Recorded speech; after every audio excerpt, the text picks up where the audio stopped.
हे दोस्तों, अभी मैं आपसे एक क्वेश्चन पूछता हूँ, एकदम सच्चे दिल से जवाब देना, ठीक है? अगर मैं आपको एक रूम में बंद कर दूँ और आपके पास टाइम पास करने के लिए सिर्फ दो ही चीज़ें हैं, एक ये मोटी सी बुक और दूसरी तरफ आपका मोबाइल फ़ोन विद इंटरनेट, तो आप बताओ सच्चे दिल से आप किससे उस रूम में टाइम पास करोगे? वेल, मोस्ट प्रोबेबली आप अपना मोबाइल यूज़ करोगे, क्योंकि डेली आप यही करते हो कहीं ना कहीं। आपके पास बुक तो है, एटलीस्ट इंटरनेट पे भी आप बुक पढ़ सकते हो, लेकिन आप बुक नहीं पढ़ते हो, आप मोबाइल पे टाइम पास करते हो, सोशल मीडिया यूज़ करते हो, राइट? बट चलो एक स्टेप आगे जाके चीज़ों को थोड़ा और इंटरेस्टिंग बना देते हैं। अगर आप रूम में बंद हो और आपसे मैं आपका मोबाइल ले लूँ, अब आपको कई सारे घंटे उस रूम में अकेले बिताने हैं और टाइम पास करने के लिए आपके पास सिर्फ एक ही चीज़ है, वो है एक बुक। तो क्या अब आप बुक पढ़ोगे? वेल, प्रोबेबिलिटी बहुत ज़्यादा बढ़ जाएगी कि आप बुक पढ़ोगे। इनफैक्ट शायद से बुक को इन्जॉय भी करने लग जाओगे, और यही पावर होता है बोर्डम का। देखो आजकल है ना, हम इस mobile phone, internet, social media की वजह से ओवर स्टिमुलेशन से एक्सपोज्ड है। हम आधा एक घंटे क्या, कुछ मिनट भी बोर होना नहीं चाहते हैं, और ये बिलियन डॉलर्स, ट्रिलियन डॉलर्स की कंपनी मेक श्योर कर रही है कि हम बोर हो भी ना। इसीलिए ये ऐसे अलग अलग प्रोडक्ट बना रहे हैं जो हमारी बोर्डम को तो खत्म कर रहा है, बट उसके साथ साथ एक बहुत बड़ी प्रॉब्लम क्रिएट कर रहा है, जिसे बोलते हैं ओवर स्टिमुलेशन। और ये ओवर स्टिमुलेशन कई सारी प्रॉब्लम्स क्रिएट कर रहा है। शायद से उनमें से कुछ आपको भी होगी, जैसे आप फोकस नहीं कर पा रहे होंगे, शायद आपको anxiety, dizziness, sleepiness, panic attack, headache, ये कहीं ना कहीं ये सारी प्रॉब्लम्स का रीजन ओवर स्टिमुलेशन हो सकता है, और कई लोगों को हो भी रही है। सो अगर आपको भी इनमें से कुछ प्रॉब्लम्स है तो ट्रस्ट मी, आज का वीडियो पूरा एंड तक जरूर देखना। वो लोग भी जरूर देखना जो लोग बहुत जल्दी बोर हो जाते हैं और कमेंट में लिखते हैं कि भाई वीडियोस थोड़े छोटे बनाओ। आप लोगों के लिए तो बहुत ज़्यादा इंपॉर्टेंट है। बहुत ज़्यादा चांसेस है कि ये वीडियो आपकी लाइफ को कंप्लीटली चेंज कर दे। अब देखो, मुझे याद है मैं 90s का किड हूँ, तो एक टाइम था जब मैं टीवी पे शोज़ देखता था ना। वो शो जो आधे घंटे के शोज़ होते थे, उसमें से सिर्फ 10 मिनट शो आता था और 20 मिनट एड्स चलते थे, बट फिर भी मैं उन शोज़ को बहुत ज़्यादा इंजॉय करता था। मेरे पास ऑप्शंस नहीं थे, बट मैं उन बोरिंग एड्स को भी देखता था, जिसकी वजह से वो जो 10-15 मिनट का शो था ना, वो मुझे बहुत ज़्यादा पसंद आता था। ऑन द अदर हैंड, जैसे जैसे टाइम आगे बीतता गया, इंटरनेट आ गया, हमारे पास इतने सारे ऑप्शंस आ गए टाइम पास करने के लिए, तब मैंने देखा कि 10-10 मिनट, 15-15 मिनट के जो यूट्यूब के वीडियोस होते थे, वो भी बहुत ज़्यादा डोपामिन रिलीज देते थे, बहुत मज़ा आता था। बट अब ऐसा टाइम आ गया है कि लोग 1-1 मिनट के वीडियोस बना रहे हैं, कुछ कुछ सेकंड के वीडियोस बना रहे हैं, और एक वीडियो में 2 वीडियो चल रहा है, मतलब ऊपर कुछ और चल रहा है, नीचे कुछ और चल रहा है। इतना ज़्यादा ओवर स्टिमुलेशन हो रहा है, और ये सारा ओवर स्टिमुलेशन अगेन बहुत सारी प्रॉब्लम्स क्रिएट कर रहा है। सो आज का वीडियो आपके लिए बहुत ज़्यादा काम का होगा, क्योंकि मैं आपके इन प्रॉब्लम्स के सोल्यूशन इस वीडियो में देने वाला हूँ, एक बहुत इंटरेस्टिंग स्टोरी बता के। वैसे मैं इतना यूजुअली रिक्वेस्ट नहीं करता हूँ, बट आज के वीडियो के लिए मैं आपको रिक्वेस्ट करूंगा कि प्लीज़ एंड तक देखना। It will be truly life changing. Now let's start with the story. Sahil और संजय दो दोस्त होते हैं। साहिल एक यंग एम्बिशियस लड़का होता है, जिसकी कुछ टाइम पहले ही जॉब लगी होती है। नाउ जॉब में उसे एक नया प्रोजेक्ट मिलने वाला होता है 3 महीने में। अब बात ये होती है ना कि वो प्रोजेक्ट उसे कैसे भी कंप्लीट करना होता है, इनफैक्ट अच्छा परफॉर्म करना होता है उस प्रोजेक्ट पे, बिकॉज अगर वो ये चीज़ कर देगा तो उसे प्रमोशन मिल जाएगा, बट अगर वो ये चीज़ नहीं कर पाता है तो उसकी जॉब भी जा सकती है, वही जॉब जो उसे बहुत ज़्यादा मेहनत करने के बाद मिली होती है। लेकिन प्रॉब्लम ये होती है ना कि वो एक पैटर्न अपने अंदर नोटिस कर रहा होता है। वो नोटिस कर रहा होता है कि जब भी वो प्रोजेक्ट पर अपने काम करने जाता है, वो बहुत जल्दी डिस्ट्रैक्ट हो जाता है। स्टार्टिंग में तो उसके जॉब में उसे बहुत मज़ा आ रहा होता है, बट धीरे धीरे वो बहुत जल्दी उस जॉब से और अपने प्रोजेक्ट से बोर होने लग जाता है, जिसकी वजह से वो सही आउटकम नहीं दे पाता है। उसका बॉस भी ये सारी चीज़ें नोटिस करने लगता है, जिस रीज़न की वजह से ही वो उसे एक प्रोजेक्ट देता है, ताकि उस प्रोजेक्ट के बेसिस पे वो फाइनल डिसीजन ले सके कि उसे साहिल को रखना है जॉब पे कि निकाल देना है। और ये चीज़ इनडायरेक्टली साहिल को पता चल चुकी होती है, बट ये पता होने के बाद भी वो नोटिस कर रहा होता है कि वो काम नहीं कर पा रहा है, वो अपना बेस्ट परफॉर्मेंस नहीं दे पा रहा होता है। तब वो जाता है अपने कलीग और दोस्त संजय के पास, बिकॉज उसने नोटिस करा होता है कि कैसे संजय भी पहले बहुत ज़्यादा प्रोक्रेस्टिनेशन करता था, बट फिर उसकी इस प्रोक्रेस्टिनेशन की प्रॉब्लम खत्म हो गई होती है। तो साहिल संजय से पूछने लग जाता है, तू भी मेरी तरह बहुत प्रोक्रेस्टिनेशन कर रहा था, बट आजकल मैं देख रहा हूँ तू बहुत अच्छे से काम कर पा रहा है, कैसे ना। इसके ऊपर संजय उसे बताता है डॉक्टर बुक के बारे में, जिससे वो कंसल्टेशन ले रहा है, जिसके पास वो जाता है सीखने के लिए चीज़ें। और वो रिकमेंड करता है साहिल को कि काम कर, तू भी चले जा, तेरी प्रॉब्लम्स की भी सोल्यूशन पक्का डॉक्टर बुक तुझे दे देगा ना। क्योंकि साहिल संजय पे काफ़ी विश्वास करता है, उसकी बातों की रिस्पेक्ट करता है, इसीलिए वो डॉक्टर बुक का अपॉइंटमेंट ले लेता है। कुछ हफ्तों बाद उसको अपॉइंटमेंट मिल जाता है, और फिर वो जाता है डॉक्टर बुक के पास। डॉक्टर बुक से मिलने के बाद वो उसे अपनी सारी तकलीफ़ों को बताता है। वो बताता है कैसे उसका जो प्रोजेक्ट है वो उसके लिए बहुत बहुत ज़्यादा इंपॉर्टेंट है, जिसमें वो बहुत अच्छा परफॉर्म करना चाहता है, बट वो उससे हो रहा नहीं है। वो बार बार अपना फ़ोन चेक करता है, गेम्स खेलता है और घंटों टाइम पास कर देता है, और कुछ घंटे काम करने के बाद वो कई घंटे और टाइम पास में निकाल देता है, और ये सारी चीज़ों से बहुत ज़्यादा पावरलेस फील करा रही है। इसलिए साहिल प्लीड करता है कि डॉक्टर बी प्लीज़ मुझे बताइए कि मुझे क्या करना चाहिए, मैं क्या करूँ ना। डॉक्टर बुक ध्यान से उनकी पूरी बात सुनते हैं और उसे बोलते हैं कुछ मत करो ना साहिल ये सुन के थोड़ा कंफ्यूज सा हो जाता है कि क्या कुछ नहीं करूँ मतलब ना। इसके बाद जो डॉक्टर बुक होते हैं ना, वो कुछ बोलने के बजाय पास ही उनकी जो बुक शेल्फ होती है उससे एक बुक निकालते हैं जिसका नाम है द प्रैक्टिसिंग माइंड। और वो साहिल को बोलते हैं इस बुक में वैसे तो कई बातें हैं, लेकिन 3 बातें सबसे इंपॉर्टेंट है जो तुम्हारी प्रॉब्लम का सोल्यूशन तुम्हें दे देगा। बट मेरी एक शर्त है, मैं चाहता हूँ जब मैं तुमको तीनों बातें बताऊँ तो उसे पेशेंटली सुनना, समझना और उसे अप्लाई करना। कर लोगे? साहिल ने कहा श्योर सर, पक्का मैं कर लूँगा। आप प्लीज़ मुझे वो 3 बातें बताइए। Part 1, embracing boredom. ना डॉक्टर बुक साहिल को बताना स्टार्ट करते हैं। सबसे पहले वो उसे एक रोमन सटायरिकल पोएट के बारे में बताते हैं जिसका नाम होता है जुवेनिल, जिसने 2000 साल पहले एक बहुत इंटरेस्टिंग कोट लिखा था, give them bread and circuses and they will never revolt. जिसे आज के ज़माने में ट्रांसलेट करके बोला जाए तो give them mobile, social media, internet, video games and they will never improve. Doctor book ने बताया कि कैसे जो बोर्डम है ना वो एक्चुअल में बहुत ज़्यादा इंपॉर्टेंट है, बट आज लोग पूरी हिस्ट्री में सबसे ज़्यादा आज ही इस बोर्डम से सबसे ज़्यादा नफरत करते हैं और इससे दूर भाग रहे हैं, जबकि यही सारे फसाद की जड़ भी बन रहा है। डॉक्टर बुक ने उसे बताया कि दुनिया की कई सारी बड़ी बड़ी डिस्कवरीज, एडवांस साइंटिफिक इनोवेशन, ये सारी चीज़ें हुई है बोर्डम की वजह से। जैसे कि एग्जाम्पल, डॉक्टर बुक ने साहिल से पूछा तुम्हें आर्किमिडीज की स्टोरी पता है, यूरेका मूवमेंट वाली? साहिल ने बोला नहीं सर, थोड़ा बहुत सुना है बट अच्छे से नहीं पता। तब उन्होंने आर्किमिडीज की स्टोरी बताई। आर्किमिडीज एक एंशिएंट ग्रीक के मैथमेटिशियन और फिजिसिस्ट थे, इंजीनियर, एस्ट्रोनॉमर, इन्वेंटर थे, जिनका बहुत नाम, इज्जत और रुतबा था। और एक बार क्या होता है, आर्किमिडीज का जो राजा होता है ना, वो आर्किमिडीज को एक टास्क देता है। वो बोलता है कि मेरा जो क्राउन है ना, ये मुझे किसी ने दिया है, बट मुझे लग रहा है ना कि ये 100% गोल्ड का नहीं बना है, बल्कि इसमें मिलावट है। मैं चाहता हूँ कि तुम पता करो कि ये गोल्ड सच में असली है कि इसमें मिलावट है ना। बात ये होती है कि क्योंकि वो एक क्राउन होता है, एक महंगी चीज़ होती है, तोड़ फोड़ के या घस के ऐसे चेक नहीं कर सकते थे, और ना ही कोई ऐसे एडवांस मशीनरीज या टेक्निक्स थी जिससे पता लगाया जा सकता था कि वो गोल्ड है कि नहीं। इसीलिए ये प्रॉब्लम थोड़ी चैलेंजिंग थी। आर्किमिडीज इसके बारे में बहुत सोचते थे कि वो कैसे पता लगाएंगे, क्या करेंगे। दिन भर उनके दिमाग में कुछ ना कुछ चलता रहता था, बट उन्हें कुछ समझ में नहीं आ रहा था, जो चीज़ उन्हें परेशान कर रही थी। बट फिर जब उन्होंने इस सब चीज़ के बारे में सोचना बंद कर दिया और वो आराम से नहाने चले गए, जब वो नहाने के लिए बाथटब में घुसे तो घुसते ही उन्होंने रियलाइज़ किया कि कैसे जब वो बाथटब के अंदर घुसे तो बहुत सारा पानी बाहर गिर गया। उस मोमेंट उन्होंने बॉयंसी का प्रिंसिपल डिस्कवर कर लिया था कि कैसे उनकी बॉडी का जो वॉल्यूम था वो बाथटब में आया तो उतनी ही वॉल्यूम का पानी बाहर गिर गया, और ये होते ही उन्हें बॉयंसी का प्रिंसिपल समझ में आया। उनके दिमाग की बत्ती जल गई। वो इतने एक्साइटेड हो गए इस रेवोल्यूशन से कि वो बिना कपड़े पहने ही नंगे ही बाहर भाग गए, यूरेका यूरेका चिल्लाते हुए, क्योंकि उनको सोल्यूशन समझ में आ गया था। सोल्यूशन बेसिकली ये था ना कि वो क्या करेंगे, एक बर्तन में पानी पूरा भर के रखेंगे और क्राउन को डालेंगे, जितना भी पानी बाहर गिरेगा उसे मेजर करेंगे और प्योर गोल्ड का एक और टुकड़ा लेंगे सेम वेट का, और उसे भी सिमिलर प्रोसेस में करेंगे, जिससे उन्हें समझ में आ जाएगा कि अगर मिलावट है तो पानी कम ज़्यादा गिरेगा, क्योंकि हर चीज़ की डेंसिटी अलग होती है। और ये चीज़ भी थी जिसकी वजह से उनका नाम और इज्जत बहुत बढ़ गई। इनफैक्ट उनका आर्किमिडीज प्रिंसिपल आज भी यूज़ किया जाता है। अब डॉक्टर बुक ने साहिल से क्वेश्चन पूछा, बताओ साहिल, तुमको लगता है कि अगर आर्किमिडीज बोर होने के बजाय अपने फ्री टाइम में या फिर इस प्रॉब्लम के सोल्यूशन के बजाय रील्स देख रहे होते या टाइम पास कर रहे होते तो क्या उनको इतना इंटरेस्टिंग सोल्यूशन मिल पाता? नहीं, उनके दिमाग में तो शायद हुस्न तेरा तौबा तौबा चल रहा होता जब वो नहा रहे होते, क्योंकि उन्होंने इतना स्टिमुलेट करके रखा था अपने ब्रेन को मोबाइल से। ऐसे ही तुम्हें और भी कुछ एग्जाम्पल देता हूँ, जैसे कि निकोला टेस्ला, उनको भी अल्टरनेटिंग करंट का आइडिया एक पार्क में वॉक करते हुए आया। वो मिट्टी में स्टिक से कुछ ऐसे ही रैंडम ड्रॉ कर रहे थे, तभी अचानक अल्टरनेटिव करंट का विजन आया, जो इलेक्ट्रिकल इंजीनियरिंग की one of the most important development साबित हुई। जेके रॉलिंग्स को भी हैरी पॉटर की सीरीज का आइडिया एक ट्रेन जर्नी में आया, ट्रेन जर्नी जिसमें ट्रेन डिले हो चुकी थी, बेसिकली वो बोर हो रही थी, तभी उन्होंने इमेजिन करना शुरू किया। हैरी पॉटर का इंटरेस्टिंग आइडिया उनके दिमाग में आया, जो हिस्ट्री की one of the most successful book बनी है। आइंस्टाइन ने भी अपने ग्राउंड ब्रेकिंग आइडियाज के क्रेडिट को उन मोमेंट्स को दिया है जब वो एक्चुअली बोर हो रहे थे या ज़्यादा सोच रहे नहीं थे, डे ड्रीमिंग कर रहे थे।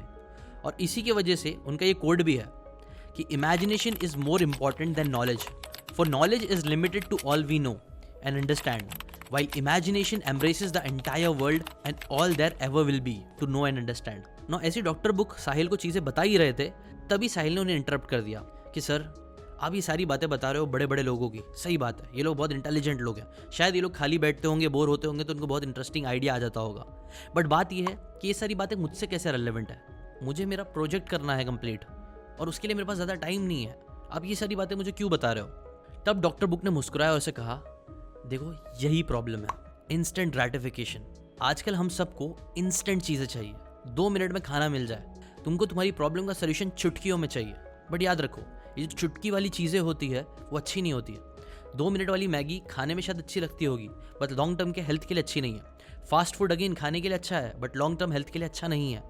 पेशेंस सबसे इंपॉर्टेंट चीज़ है जो तुम लैक कर रहे हो, और वही मैं तुम्हें सिखाने की कोशिश कर रहा हूँ। बट उसके लिए तुम्हें पेशेंस से सुनना होगा ना। साहिल अभी भी थोड़ा अनकन्विंस्ड लग रहा था। तब डॉक्टर बुक ने उसे एक एग्जाम्पल दिया। उन्होंने साहिल से पूछा कि तुम्हें वाइल्ड फिग ट्री के बारे में पता है? साहिल ने कहा नहीं। डॉक्टर ने बताया कि वाइल्ड फिग ट्री जो होती है ना, साउथ अफ्रीका में पाए जाते हैं, जिनके रूट बहुत डीप होते हैं। इनफैक्ट इतने लंबे रूट्स होते हैं उनके जो 400 फीट नीचे तक जाते हैं, मतलब आईफिल टावर से भी ज़्यादा। इतनी स्ट्रांग उनकी फाउंडेशन होती है, जिसकी वजह से वो बहुत ज़्यादा नीचे जो पानी के रिजर्व्स होते हैं उससे पानी ले पाते हैं, सर्वाइव कर पाते हैं ड्रॉट कंडीशन में भी। कई सारे प्लांट्स मर जाते हैं बट ये लोग टिक जाते हैं। क्यों? क्योंकि इनके रूट्स इतने डीप होते हैं। अब प्रॉब्लम ये है ना कि आजकल हम लोग चाहते हैं हर चीज़ का इंस्टेंट सोल्यूशन। ये बिल्कुल ऐसे ही है जैसे कमज़ोर रूट का ट्री उगाना, जो पहली बात तो शायद उगेगा ही नहीं, उससे फ्रूट मिलने की बात तो दूर है। देखो, तुम चाहते हो कि मैं तुमको 3-4 लाइन में आंसर दे दूँ, बट ये बिल्कुल ऐसे ही होगा जैसे कोई बहुत ही पावरफुल ट्री के सीड्स लेना और उसे ऐसी ज़मीन पे फेंक देना, ये उम्मीद करना कि वो कुछ टाइम में बड़ा हो जाएगा और आपको फल देने लग जाएगा। ऐसा नहीं होगा। अगर मैं तुमको डायरेक्ट 3 स्टेप में सोल्यूशन दे भी दूं तो भी तुम उनसे अप्लाई नहीं कर पाओगे, अपनी लाइफ चेंज नहीं कर पाओगे, क्योंकि तुमने पेशेंस ही नहीं रखा। तुमने उस बात की सीड को ग्रो होने का टाइम ही नहीं दिया, उसके रूट्स को डीप होने ही नहीं दिया। अभी जो बातें मैं तुमको लंबी करके थोड़ी बता रहा हूँ, जिससे शायद तुम्हें थोड़ा बोर हो रहा है, वो एक्चुअल में तुम्हारी अंडरस्टैंडिंग की रूट्स बना रही है, जिससे तुम्हारा ट्री बड़ा होगा और तुमको वही फल मिलेंगे जो तुम एक्चुअल खाने के लिए सपने देख रहे हो। फॉर एग्जाम्पल, ये बुक की नॉलेज जो मैंने 1 हफ्ते में सीखी है, मैं तुम्हें सिर्फ 3-4 लाइन में दे दूँ, जो मैं तुम्हें दे भी सकता हूँ। ट्रस्ट मी, ये एक्चुअल में तुम्हारा पेशेंस लेवल नहीं बढ़ाएगा, ना ही तुम्हें वो समझने में हेल्प करेगा, ना ही इम्प्लीमेंट करने में। नो, साहिल को ये बात समझ में आ गई, इसलिए उसने डॉक्टर को बोला, सॉरी सर, आप कंटिन्यू करें, मैं समझ गया, I will develop that patience in me, आप आगे कंटिन्यू करिए। फिर डॉक्टर बुक ने उसे कुछ साइंटिफिक एग्जाम्पल्स देना स्टार्ट करे। 2014 में यूनिवर्सिटी ऑफ सेंट्रल लैंकाशायर की एक स्टडी हुई थी जिसका नाम था does being board make us more creative. इस रिसर्च में पार्टिसिपेंट्स को 2 ग्रुप में डिवाइड कर दिया गया था। एक ग्रुप को फोन बुक से नंबर कॉपी करने को कहा गया था, हाथ से लिख के। दूसरे ग्रुप को बोला गया था सिर्फ उन्हें नंबर पढ़ना है ना। ये दोनों टास्क ही बोरिंग थे। इसके बाद स्टडी को सेकंड स्टेज पे लेके जाया गया। पार्टिसिपेंट को एक टास्क दिया गया कि उन्हें एक ब्रिक, मतलब जो ईंट होती है, उसके मैक्सिमम क्रिएटिव यूज़ लिखना है।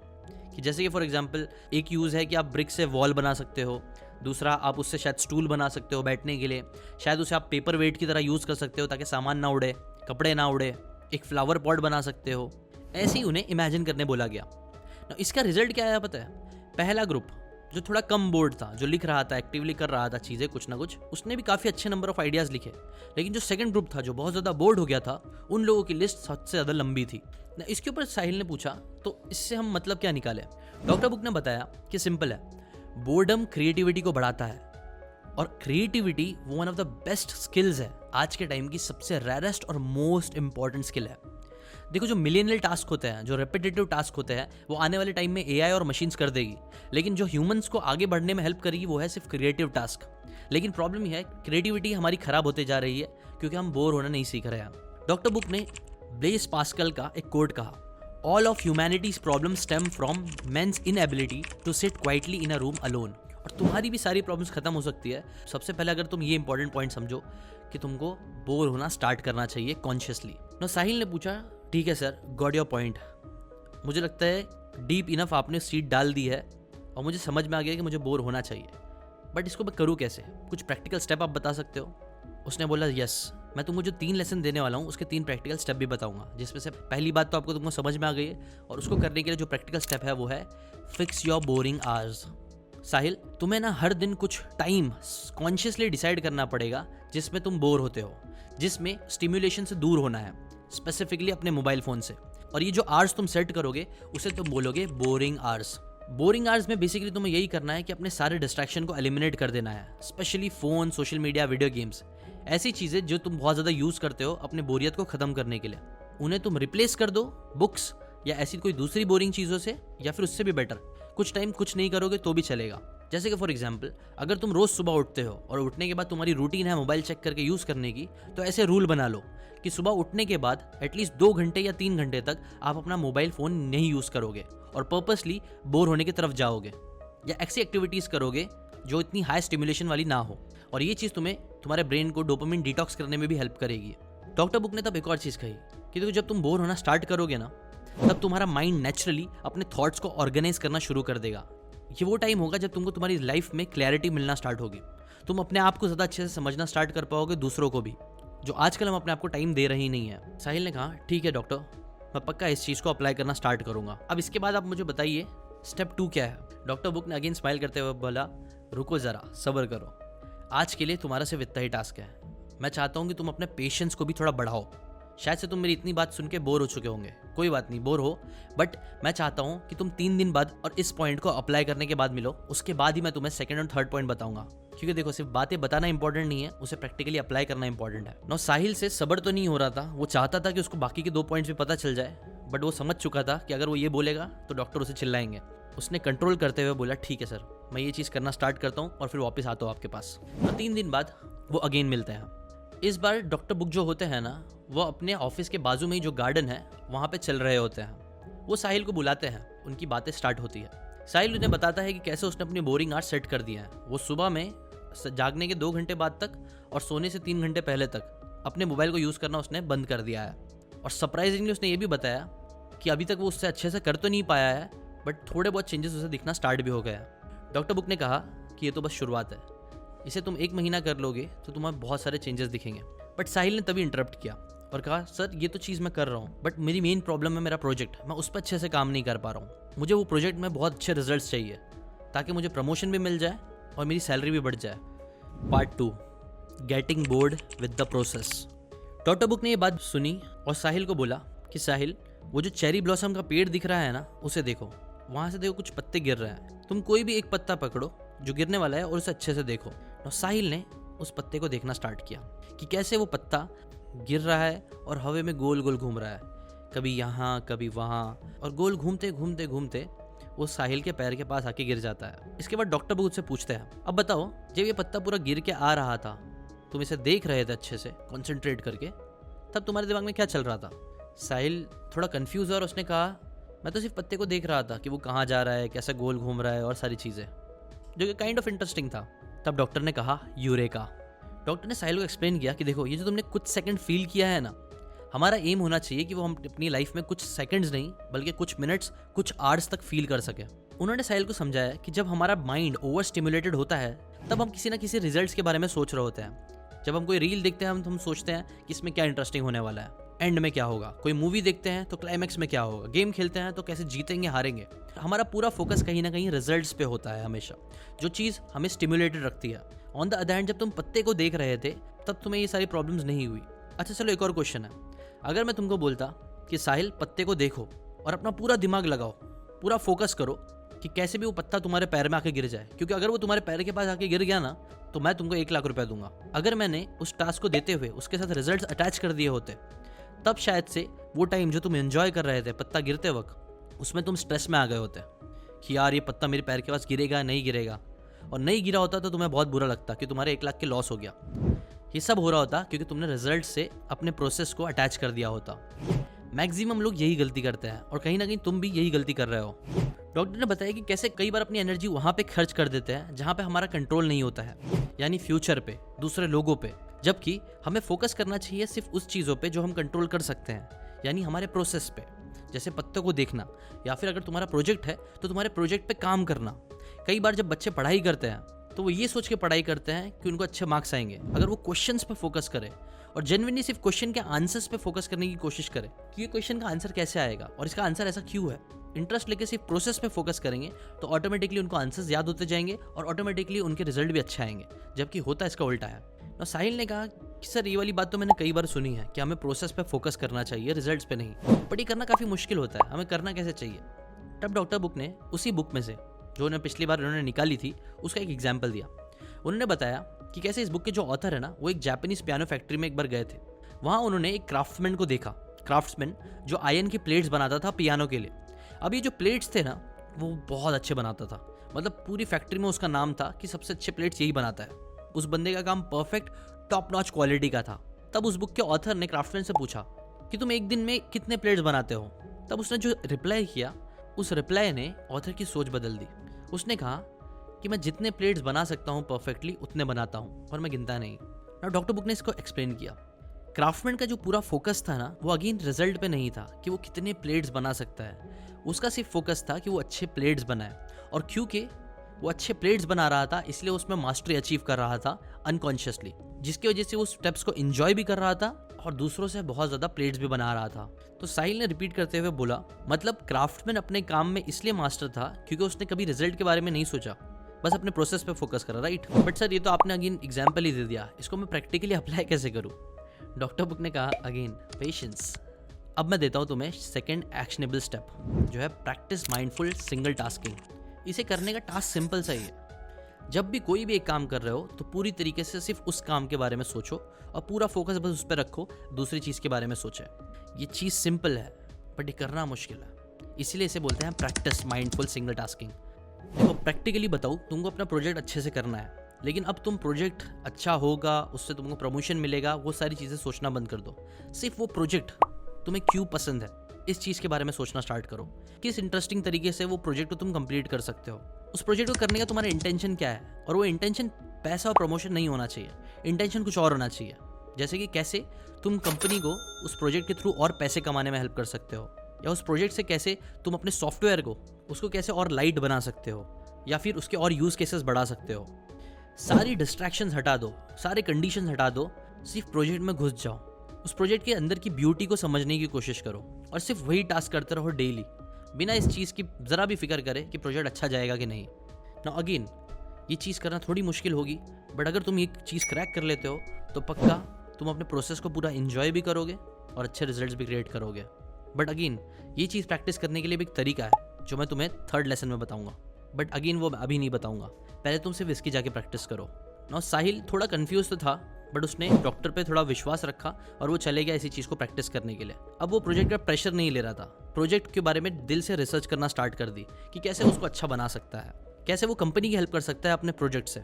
ये करने के बाद 3 दिन बाद वो वापस से डॉक्टर से मिला। Unlocking the practicing mind. जैसे ही डॉक्टर ने साहिल को देखा, उन्होंने उससे क्वेश्चन पूछा, क्या तुम माइकल फेल्प्स को जानते हो? साहिल ने कहा हाँ, वही ना जो दुनिया के one of the best swimmers है, जिनके पास बहुत सारे गोल्ड मेडल्स हैं ओलंपिक के। डॉक्टर ने कहा राइट। तुम्हें पता है फेल्प्स का जो सक्सेस है ना, वो सिर्फ उसके नेचुरल टैलेंट की वजह से नहीं है, उनकी बहुत अच्छी बॉडी, ये सारी चीज़ों की वजह से नहीं है, बल्कि उनकी सक्सेस का राज है उनका इंटेंस ट्रेनिंग रूटीन। वो हर रोज़ प्रैक्टिस करता है, हॉलीडेज पर भी और कभी कभी दिन में 2 बार भी। हर वीक में 80 किलोमीटर्स तक स्विम करता है वो बंदा। एक सेशन में हज़ारों स्ट्रोक्स मारता है विथ फोकस एंड प्रिसिशन।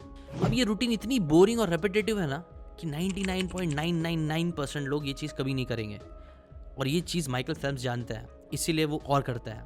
वो रिपीट करते रहते हैं उस बोरिंग चीज़ को, हर स्ट्रोक को, हर लैप को, अपनी टेक्निक्स को परफेक्ट करते हुए, एंड्योरेंस बिल्ड करते हुए, मेंटल टफनेस डेवलप करते हुए। जो रीज़न ही है कि कई बार, जैसे कि फॉर एग्जांपल 2008 के बीजिंग ओलंपिक्स में वो जब जीते थे तो उनका जो डिफरेंस था ना जीतने का, वो फ्रैक्शन ऑफ अ सेकंड का था। बट वो फ्रैक्शन ऑफ अ सेकंड उस बंदे को मिले कैसे? Years and years of disciplined repetitive practice की वजह से, बोर होने की वजह से, boring task again and again करने की वजह से। डॉक्टर ने कहा उस बुक में बताया गया है कैसे अपने प्रैक्टिसिंग माइंड को अनलॉक करने के लिए आपको रेपिटेशन को अपना दोस्त बनाना होगा, बार बार चीज़ों को रिपीट करना। डॉक्टर बुक ने मुस्कुराते हुए कहा कि कई बार जब मैं अपने पेशेंट्स को बोलता हूँ, लोगों को बोलता हूँ, कोई सोल्यूशन देता हूँ, तो वो लोग के मुंह पे मैं डिसअपॉइंटमेंट दे सकता हूँ, क्योंकि वो मुझसे एक्सपेक्ट कर रहे होते हैं कि डॉक्टर उन्हें कोई ऐसी नई इंटरेस्टिंग बातें बताएंगे जो सुन के उनको मज़ा आ जाएगा। लेकिन जब मैं उनको वही पुरानी बातें बताता हूँ, वो रेपिटेटिव बातें बताता हूँ, तो वो सैड हो जाते हैं। बट वो ये नहीं समझते हैं कि एक्चुअल में सक्सेस वो रेपिटेटिव बातों में ही है, वो रेपिटेटिव चीज़ों में ही है जो 99% वापिस से सुनना पसंद नहीं करता है 10वीं बार। बट अगर तुम वैसे इंसान बन जाते हो जो एक ही बात को 100 बार सुनने का भी दम रखते हो, तो ट्रस्ट मी, तुम्हारे वो इंसान बनने की प्रोबेबिलिटी भी ज़्यादा है जो एक ही काम को 10 बार कर पाएगा, 100 बार कर पाएगा, क्योंकि सक्सेस वहीं पे छुपी है। साहिल ने मुस्कुराते हुए कहा, हाँ सर, आपने जितनी भी बातें बताई कई बार मैं वो सुन चुका हूँ, ऑलरेडी मैं पढ़ चुका हूँ। इसलिए जब मैं अपने को बता रहे थे बात, तब मुझे लगा कि यार कुछ नई बात होती तो मज़ा आता। बट फिर मैंने ये भी सोचा कि हाँ, बोर होने से ही तो हम भाग रहे हैं, जबकि बोर होने में तो सक्सेस है। इसलिए मैंने आपको कुछ कहा नहीं, आपकी बात कंप्लीटली सेंस करती है। तब डॉक्टर ने एक और चीज़ करी। देखो, रेपिटेशन इज़ वेरी इंपॉर्टेंट, लेकिन रेपिटेशन के साथ साथ तुम्हें एक और चीज़ भी ज़रूर करना चाहिए जो इस बुक के ऑथर ने भी करी। जैसे कि फॉर एग्जांपल आर्चरी एक प्रेसिजन स्पोर्ट्स है जिसमें कंसिस्टेंसी, इंटेंस फोकस, सब चीज़ की ज़रूरत होती है। हर शॉट एकदम सेम लेवल के कंसंट्रेशन और टेक्निक के साथ एग्जीक्यूट करना पड़ता है, तभी एक्यूरेसी मिलती है, राइट। बट इस बुक के ऑथर भी पहले अच्छे से कर नहीं पा रहे थे परफॉर्म, तब उन्होंने एक टेक्निक यूज़ करी जिसे वो बोलते हैं do, observe and correct. Example, जब भी वो अपना एरो रिलीज करते वो टाइम पे सिर्फ प्रोसेस पर फोकस करते हैं। वो ये नहीं सोचते कि मेरा बुलजाई पे लगना ही चाहिए, वो रिजल्ट पे फोकस नहीं करते थे, सिर्फ प्रोसेस, मतलब अपना स्टांस, बो को कैसे निकालना है, वो टाइम पे ब्रीदिंग कैसे रहेगी, अपनी उंगली को रिलीज कैसे करना है, जो था डू फेज, इसको वो एक्टिवली प्रैक्टिस करते थे। और इसके साथ साथ एरो रिलीज करने के बाद वो सेकंड चीज़ करते थे, वो था ऑब्जर्व। वो बिना जजमेंट के कि यार मैंने गंदा परफॉर्म किया, मैंने अच्छा परफॉर्म किया, वो सिर्फ ऑब्जर्व करते थे कि जब मैंने ऐसे स्टैंस के साथ, इतनी ब्रीदिंग करने के साथ, ऐसे देखने के बाद जब ऐसे उंगली छोड़ी तो उसका आउटकम क्या आया, टेक्निक मेरी कैसी थी, एरो लैंड कितना अच्छे से हुआ, ये वो सिर्फ ऑब्जर्व करते थे बिना इमोशनली अपने आप को रिजल्ट से अटैच करे। और फिर उन्होंने ऑब्जर्वेशन के बेसिस पर छोटी छोटी एडजस्टमेंट करना स्टार्ट करी, जो था स्टेप 3 यानी करेक्ट फेज। यहाँ पे वो रियल टाइम में करेक्शन करते हैं। जैसे अगर उनको लगता है कि उनकी जो ग्रिप है वो थोड़ी लूज हो गई तो चलो थोड़ा और टाइट कर देते हैं। उनकी ब्रीदिंग जो शायद थोड़ी तेज़ हो गई थी उसको थोड़ा स्लो करना, उनको लगता है जो शायद थोड़ी स्लो है तो उसे थोड़ी तेज़ कर देते, या अपने स्टैंस को थोड़ा सा चेंज कर देते हैं। हर शॉट के बाद ये प्रोसेस को रिपीट करते हैं। और यही चीज़ सबसे इम्पॉर्टेंट है, जो अगेन बोरिंग भी है, और इसी से निकलता है एक्शनेबल स्टेप 3 भी जो तुम्हें करना है। देखो, जब तुम अपने प्रोजेक्ट पे काम करने जाओगे तो सबसे पहले तो तुम्हें टास्क स्टार्ट करना है।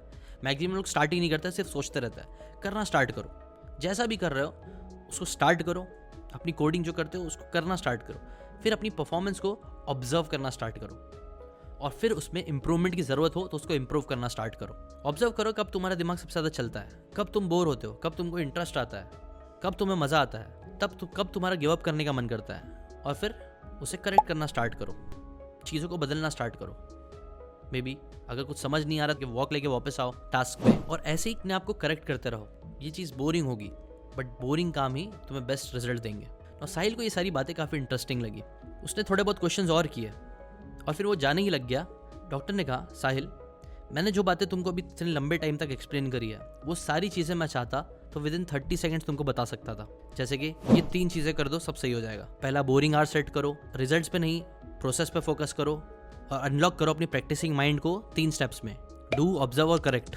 देखा, 30 सेकंड में हो गया। बट तुम्हें नहीं लगता अगर मैंने 30 सेकंड के अंदर ही तुम्हें बता दिया होता तो ये वही हो जाता जो प्रॉब्लम तुम मेरे सामने लेके आए थे, जो थी ओवर स्टिमुलेशन की। मेरी ये बातें भी एक रील की वैल्यू की रह जाती, जो सिर्फ ज़मीन में फेंके हुए सीड की तरह होती, जो शायद उगती ना उगती।